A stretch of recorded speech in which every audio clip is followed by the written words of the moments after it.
വിശുദ്ധ മാർക്കോസ് എഴുതിയ സുവിശേഷം 4-ാം അധ്യായം 30 മുതൽ 34 വരെയുള്ള വചനങ്ങൾ. കടുകുമണിയുടെ ഉപമ. അവൻ വീണ്ടും പറഞ്ഞു, ദൈവരാജ്യത്തെ എന്തിനോട് താരതമ്യപ്പെടുത്തും?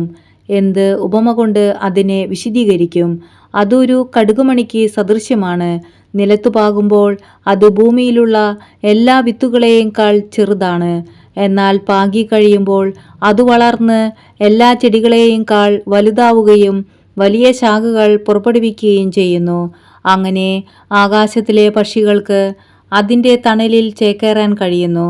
അവർക്ക് മനസ്സിലാകും വിധം ഇത്തരം അനേകം ഉപമകളിലൂടെ അവൻ വചനം പ്രസംഗിച്ചു.